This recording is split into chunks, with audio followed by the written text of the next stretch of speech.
Hello, it's Carrie here, and I have something really unique that I want to share with you that is going to help you so much create more wealth and happiness and joy in all areas of your life.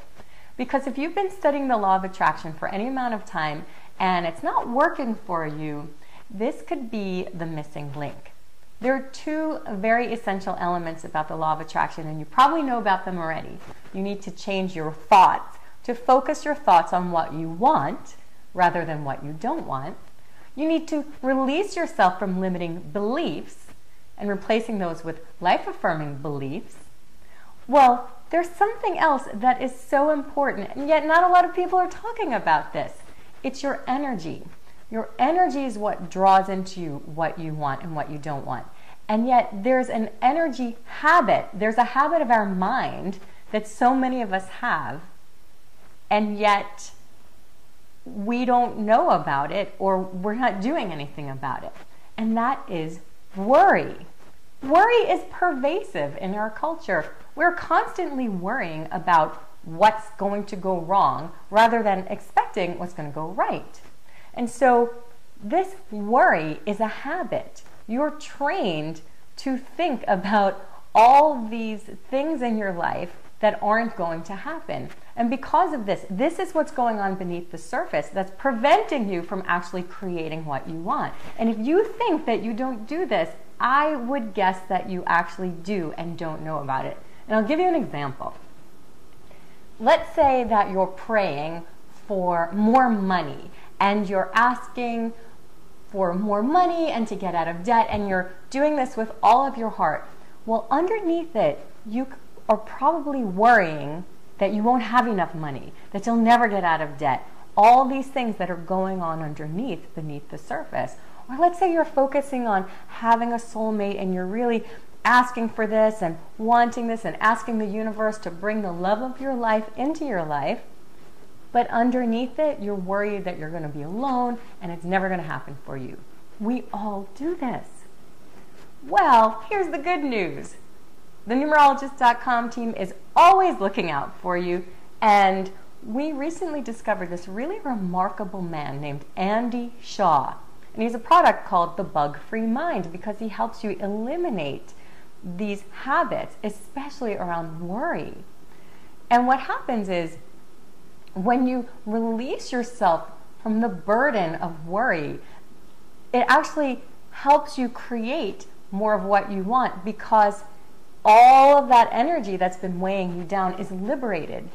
So you can actually focus, your energy is in alignment with your well-being, with creating that which you desire. So, more good news, we have some free videos for you. So there's a video we're going to share with you right now, and don't worry, it's free. So we're going to share this with you right now that's going to help you dissolve your worry. And when you do, could you imagine the weight of that worry being released, and how much lighter you're going to feel, and how much more easily you can attract all these good things into your life? So we're going to share this video with you right now. And when you're done watching the video, I really want to hear from you. Leave a comment below and let us all know how you realize that you may have been worrying about something you weren't aware of, and what you're doing about it now to change it. Because when you leave a comment below, you're going to help us all change our thoughts and change our life for the better. When I stopped and observed my mind and became the silent watcher of my thoughts, I found that I had asked for the very first time, why am I worrying?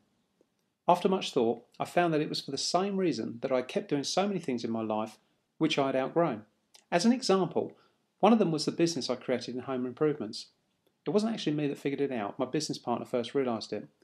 We were still doing that business because it had become a habit. Not because it made us money or filled us with a sense of being. No, it was just a habit, a bad habit. So when I asked myself why I worried, I found out that it was because I had acquired the habit of worrying. Worrying, though, is a socially acceptable habit. Whereas to sink into personal development and study things like becoming your own doctor, creating wealth from thought, science of getting rich, etc., these en masse are all socially unacceptable. Yes, I know they're acceptable in our niche, but widely they are looked at as airy-fairy sort of rubbish. Or put a better way, They scare people who are not interested or don't like to be shown what they should be doing. So if you like, what you're doing now by trying to improve yourself is socially unacceptable. But there is another reason for why we worry as well, other than that it's just a bad habit. Ask yourself, am I worrying constructively, or is it out of fear? Fear of loss, fear of abandonment, fear of rejection, fear of failure, fear of what may not be in the future, fear of an event that is coming up. However, the event is normally far easier than that which we thought it would be anyway. How many times have you said to yourself, well, that was easier than I thought it would be? I'm betting quite a few. Now, this does not mean do not give thought to a situation to decide on how best to handle it. That would be silly. Of course, give thought to the problem, like you would any situation which needed to be resolved, but do not worry about it. Whatever your dominant thought will become your reality. Everything that happens to you ends up being the best thing that could happen anyway. That is, once you have understood the lesson your subconscious is trying to teach your conscious self.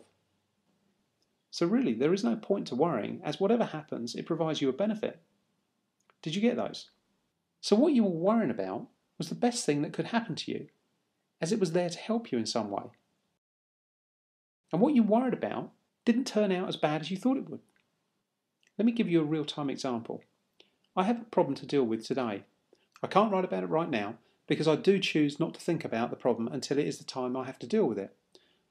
Not that I'm worried or scared by it, quite the contrary.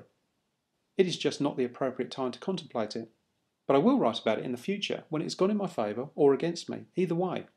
The problem is quite large and very important, so it matters a great deal that I get the result to go my way.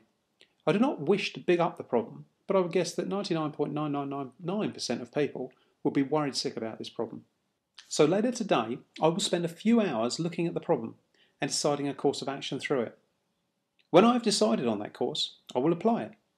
I will clearly see the desired outcome for myself, and all my work will be directed towards achieving that outcome.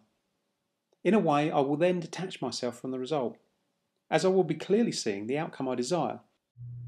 Though I will not want it, I will not need it, and I will not hope to get it. I am detached from the outcome. And I know that I will have done all I can do in my power to attain that desire. If that is not enough, then it is not enough, and I will not achieve the result I'm looking for. Obviously, this will be after several attempts and playing some pretty big cards. But if I do not achieve the result I desire, then I will accept it as it is, and move on after drawing all the lessons I could from the situation. If I was a normal member of society, then I would be in a blind panic about the situation. However, I am not. I will observe the situation, and I will observe my emotional response to it. I will find the best solution available. I will apply it. I will wait for the result, and I will deal with the next level of problem as it comes, coldly, logically, and without any emotion, yet keeping my mind on achieving my desired outcome. I will keep my desire in focus, but I am detached from the outcome, as I know that whichever way it ends up going will be the best for me. I will also, after this is all finished, evaluate the situation and be grateful for having the opportunity to grow more by having it presented to me in the first place. If I lose, then I go forward armed with a stronger defence. If I win, I go forward armed with a stronger defence and another victory under my belt. So either I win or I win big. Either way, I win. Now I have broken the external situation of the problem down and identified the result I will get. I have turned this problem into a no-lose scenario. Later today, or maybe tomorrow, if I feel it is better to think on it longer first, I will delve into the problem and decide my course of action. I will deal with it at the right time in the right way and without any anxiety. Okay, so there it was, broken down. Both results analysed and my course of action evaluated. At what point would any form of worrying come into that plan? At what point would any worry benefit me in any way? There is no room for it, as it holds no value for me. However, my habit from the last year does not want to die. So I have to currently work to control the worry demon. I can still feel it down below the surface, trying to get out. But this is currently a good thing, while I am still transitioning, and I'm grateful for it. Thanks to it being there, I can recognise it easily, and therefore steer well clear of it. I know that I don't want that.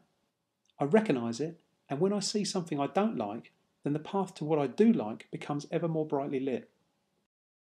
By shining a torch on the warrior demon in me, I see that he is just an illusion. He is of no benefit to me or my life situation, and therefore he has no place in my life. I turn around and follow the brightly lit path, being grateful that I saw the part of my mind that worried, and being grateful that I was able to expose that to my consciousness. The worrier in me is just something that I have allowed society and my own lack of observance to create for me. As I allowed him to be created unconsciously, I can now choose to remove him consciously. People wonder why I'm so strong and able to handle so much. It is simply because I control my mind. I choose to be in control. I am in control. It is not. My mind is there to provide for me, not me provide for it. The power to control then becomes automatic, and there is no need for me being strong. I just am strong. It is just there. When you acquire the skill of controlling your mind and ridding yourself of worry, people will see or feel the presence in you, the stillness. If you desire to control worrying, start to look at it and shine a light on it. Then you'll see it is just an illusion, a trickster that is trying to control you. Don't try it and fix it. Just look at it. Use the power of observation and just look at your worries. If you worry at all, you are making the unconscious decision to give control of your mind over to a very bad habit. When you worry, you are out of control of your mind, and your ego, your nutter, your little saboteur is running you. You are not in command. When you worry, you are actually unconscious, as you are living in the future, not in the present. You cannot create the solution to your problem in the future. You can only create it in the present. Worrying takes you out of the only place from where you can fix the problem and puts you into a state of mind which sucks your creative problem-solving energy away. Next, I'm going to give you the signposts for you to go and eradicate the problem. I'm going to give you an invincible weapon, I'm going to tell you what the enemy looks like, and I'm going to drop you behind enemy lines.